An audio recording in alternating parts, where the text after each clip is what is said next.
আমি এতিয়া বনাব লৈছোঁ ইডলি। ইয়াত অলপ চেনি দিয়া হৈছে, অলপ নিমখ আৰু অলপ পিঠাগুড়ি,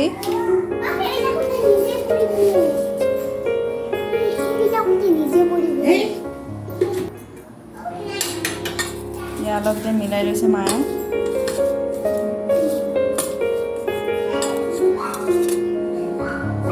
অলপ দিছে পানী,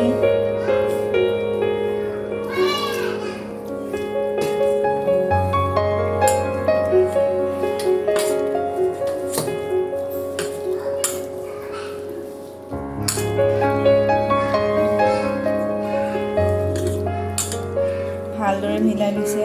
গোটেইখিনি যাতে নিমখ আৰু চেনি গোটেইখিনি ভালদৰে মিহলি হৈ যায় পিঠাগুড়িৰ লগত।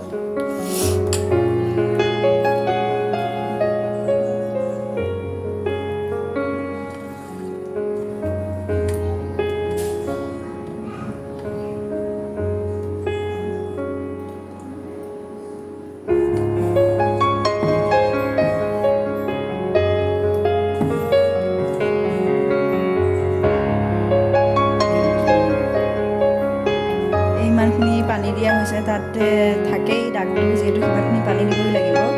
আৰু পানী দিয়া হ'ল এতিয়া। আৰু এই ঘাটকেইটাতে গোটেই ষ্টেণ্ডকেইটা থাকেই।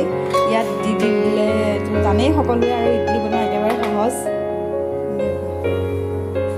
পানীখিনি এতিয়া অলপ উতল আহক, উতল আহিলে তেতিয়া পটককৈ পিঠাটো সিজি যাব। ৰাতিপুৱাৰ ব্ৰেকফাষ্টৰ বাবে বেছি সুবিধা হয় বনাবলৈ, পটক হৈ যায়।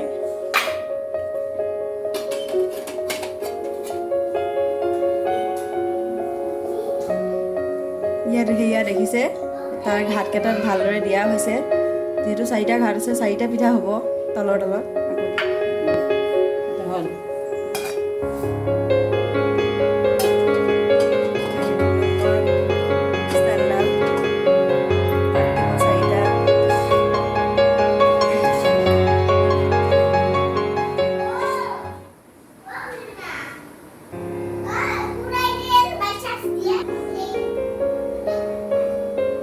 এইখন হাতা জোখৰ হাতা হয়, আপোনালোকে নিজৰ ইচ্ছামতে দিব পাৰিব, নিজৰ পাকঘৰত যিটো সুবিধা হয়। কাপেৰেও দিব পাৰে, আধা আধাকৈ, নিজৰ সুবিধা অনুযায়ী দিলেই হ'ল।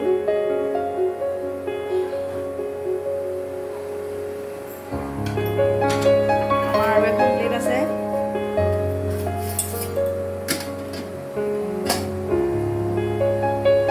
এবাৰত 12টাকৈ পিঠা হৈয়ে যায়।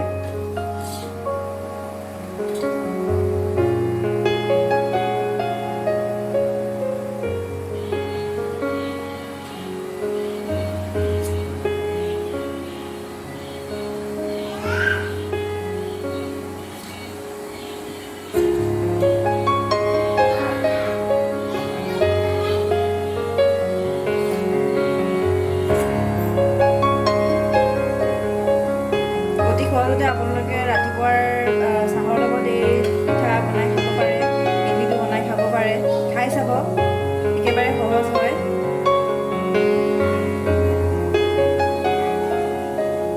ভাত খোৱা চাউলেৰে সহজে বনাব পাৰে।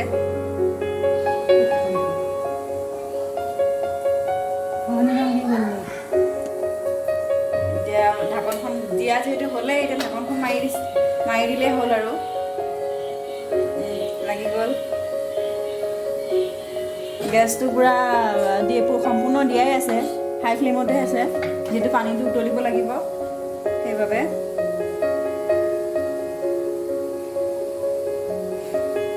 পানীখিনি যিমান উতলিব সিমান সহজ হয়, মানে লৰালৰিকৈ হৈ যায়, সিজি যায়।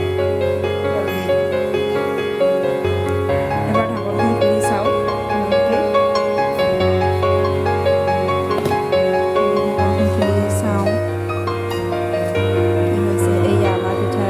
আছে যিহেতু আপোনাৰ ভালদৰে সিজা নাই, অলপ টাইম লাগিব।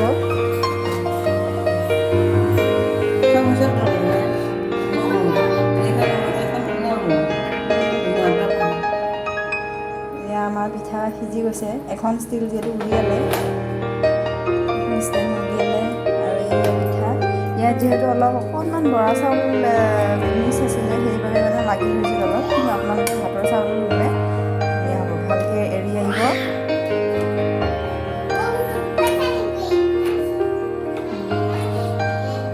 তথাপিও আমাৰ ঘৰৰ মানুহখিনিৰ কাৰণে ভাল আৰু ভালদৰে খাব পৰা যায়, কোনো অসুবিধা নোহোৱাকৈ, আৰু অপকাৰো নকৰে।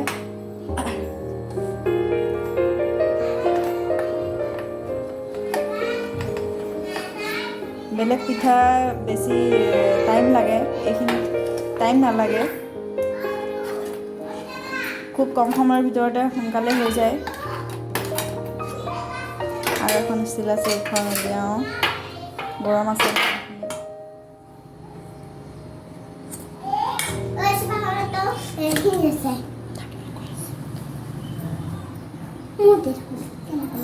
আৰু এখন ষ্টিল উলিয়াইছে, পানীখিনি, পানী অলপ কমিছে।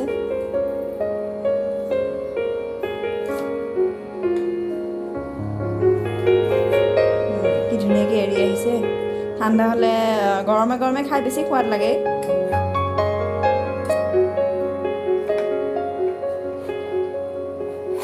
চাহ বনাই সিহঁতক দি দে, ঘৰলৈকে দি দে, সিহঁতে এটা খাবই, ঘৰলৈকে খালি 4 ঘণ্টা সিহঁত মাকৰ আৰু বাপাক। পানী কিমান কমি, পানী হৈ যাব ন। আৰু যিখিনি এতিয়া পিঠাগুড়ি মিহলোৱা আছে সেইখিনি অলপ আছে, তাৰ জোখাৰে পানী আছে, তাত পানী নিদিলেও হ'ল, যিহেতু পানীখিনি অলপ গেছ হাই ফ্লেমত দিলে উতলিয়ে যাব। তাত দিলেই হয়। এখন সম্ভৱ চাগে যিখিনি পিঠাগুড়ি আছে সেইখিনি এখন ষ্টিলতেই হ'ব।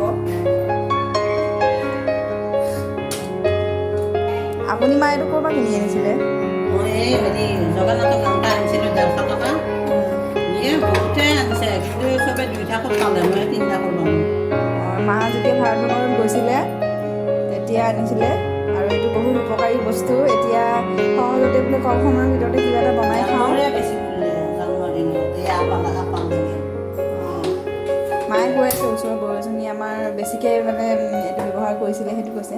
আৰু ব্যৱহাৰ কৰি থকাটো ভাল, ব্যৱহাৰ কৰি থাকিলে বস্তুবিলাকো ভাল হৈ থাকে। জন্মদিনত খায়ে নিয়ে।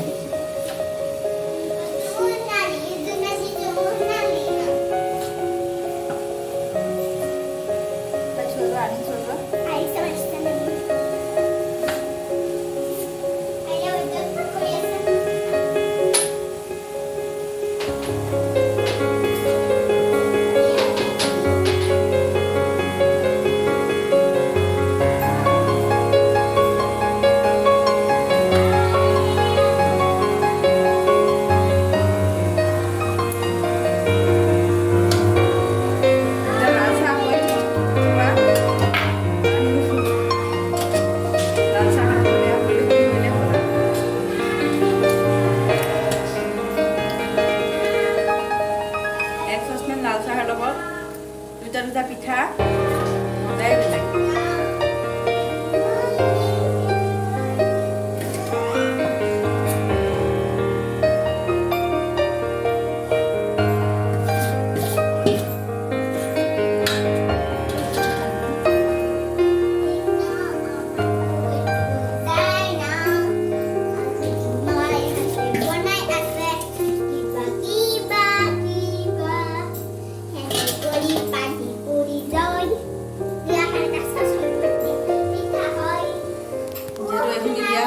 শেষৰ বাৰত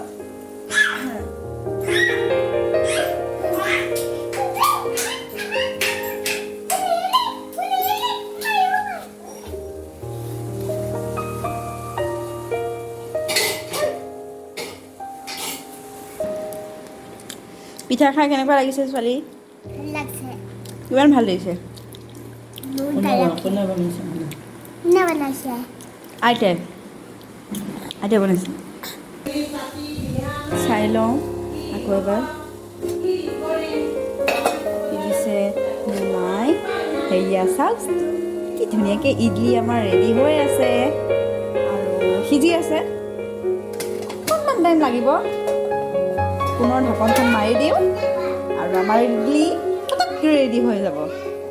আৰু এইফালে মই বনাইছোঁ চাহ। আৰু ইডলিৰ লগত খাবলৈ ভাল লাগিব খাই। চাহত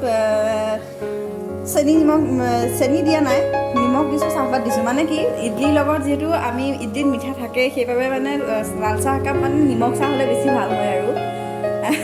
চাহৰ ৰেচিপিটো শিকোৱা নাই আপোনালোকক দেই, মানে কথাটোহে কৈছোঁ যে ইডলিৰ লগত কি চাহ খালে বেছি ভাল হয়। হৈ গ'ল বৰ্তমান ৰেডি। এতিয়া চাহখিনি বাকো আৰু দিওঁগৈ খাবলৈ। এতিয়া আমাৰ ইডলি আৰু লাল চাহ আমি দিওঁগৈ। দিয়া আহা পিঠা খোৱাহি।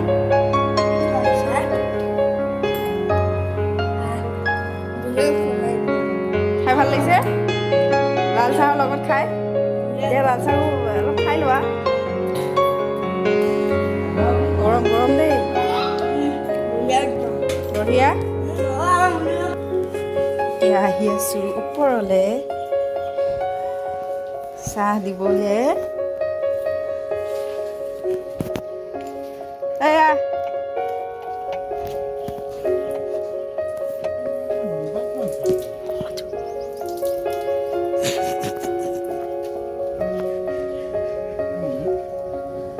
তই মুখখন নেদেখাওঁ দিয়া কেনেকুৱা হৈছে ক'বা দেই।